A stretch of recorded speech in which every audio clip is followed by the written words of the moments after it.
nad ych chi wedi gwneud bara o'r blaen, mae hwn yn rhwydd iawn. Dim birym, dim profi.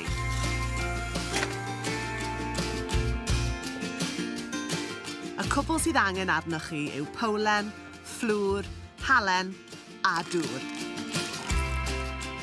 A digon o nerth i gymysgu'r cyfan. Mae'r recipe mam Flatbread yn un sydd yn eitha tebyg i'r un oedd mam gi fi arfer wneud. Maen nhw'n rili gloi i wneud ac yn mynd efo lot fawr o brydiau, enghraifft cyris, ond heddi dwi'n wneud efo dips. Dewch ar toes at ei gilydd cyn i droi mas ar y bwrdd. Dim ond am ryw 2 funud sydd angen gweithio'r toes, a bydd e'n esmwyth neis. Torrwch i ddarnau a siapiwch yn fflat gyda'ch dwylo i ddechrau, cyn ei rolio mas yn denau gyda rolbren. Rhowch ddarn o bapur pobi rhwng pob un i'w stopo rhag stico.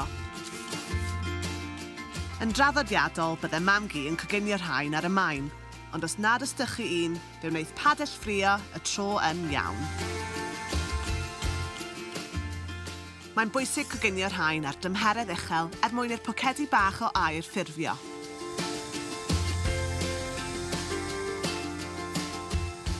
Unwaith maen nhw wedi brownio, maen nhw'n barod. Nesa, y dips. Hummus yw hwn. Fi'n gwybod gallu prynu hwn yn y siop, ond mae fe werth gwybod sut i'n neud e. Really hawdd, mae popeth yn mynd i'r prosesydd bwyd. Felly fi newydd rhoi mewn chickpeas.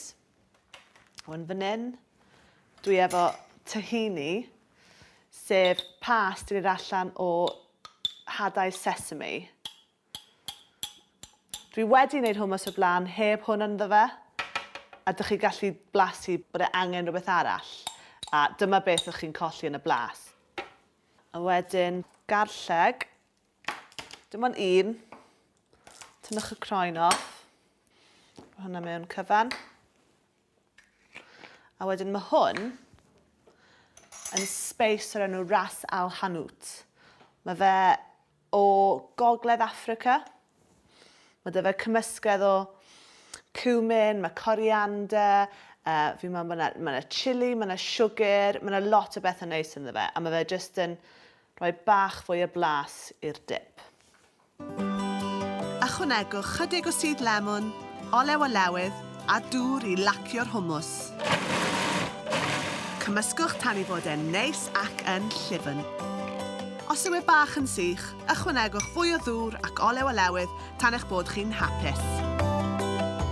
Blaswch ac ychwanegwch fwy o lemon os bydd angen. Rhowch e mewn i fowlen gyda sprinkle bach o'r space ras al hanout a diferyn da o olew o lewydd.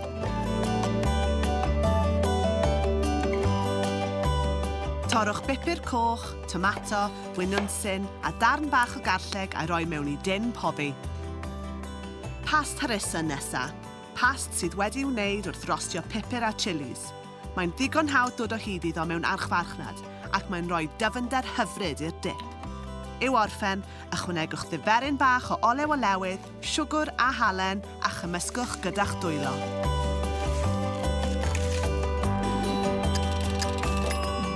Ar ôl rhyw hanner awr yn y ffwrn, y cwbl sydd angen i'w wneud yw i falu'n dda nes i fod yn edrych fel dip. Mae gen i guacamole hefyd, ar y site dadw hwn. Yr cwbl sydd angen i'w wneud yw cymysgu avocado gyda tamaid bach o mayonnaise a sudd leim. Mae'r avocado jyst yn blasu mor ffres, a chi'n blasu'r lime yn y cefn hefyd. Lot neisiach na beth chi'n prynu yn y siop.